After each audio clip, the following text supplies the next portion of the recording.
It's actually real and I need to work on it a bit, but it makes a huge difference, hey, like.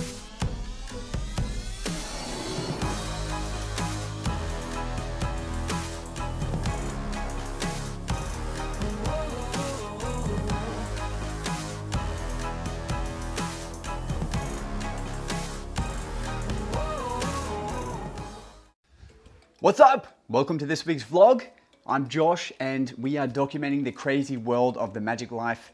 Thanks for tuning in. A few things came up this week that I learned some valuable insight. I'd love to share it with you. Also, I just turned 30, so goddamn, I'm getting old. But, you know, I don't feel old, but I feel like, you know, we should know what we want to do by the time we're 30. And I'm pretty glad that I figured out already I wanted to be a magician. And let's get to the magic. So, first event for the week. Diesel, this is my dog. This is what I have to deal with. Hey, I'm trying to film here. What the hell? So event number one was at a very particular place, very cool place in Brisbane called GOMA, or Gallery of Modern Arts. It's a very artistic place. A lot of, there's museum exhibits, but more importantly for me is that they also run events here. So I got booked out in a very small lecture theatre for a high school that had their head of faculty, their head teachers come along, and they had a mind and peaceful day. And I got to begin it all with some crazy magic. Now the thing I love about this event is, although they were fantastic to perform for and I got great feedback, thank you, but also the reason I was in front of them was because a few weeks back, you might recall, I did a vlog at a charity event. Well, the head of this school saw me there, and that is how I got booked to be at this function. A lot of people say, is it worth giving your time to charity events?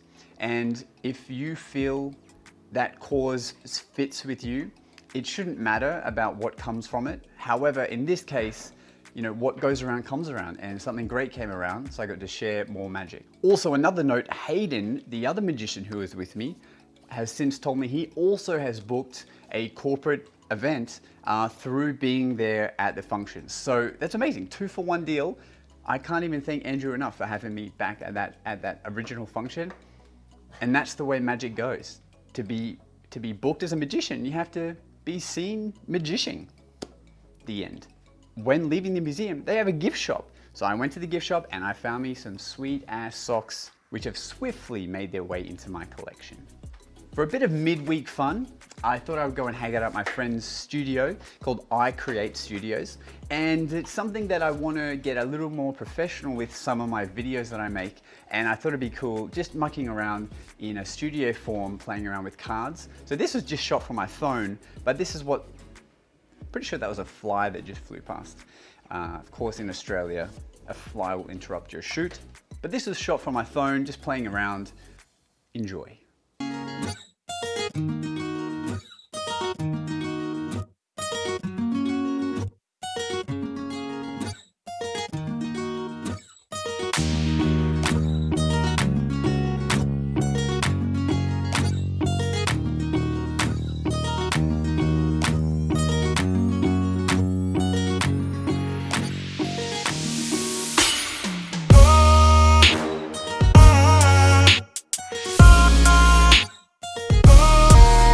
So after that, we got to the weekend and I had one end of year event, end of financial year event with a lovely client. And this was my first time performing at what's called the W Hotel.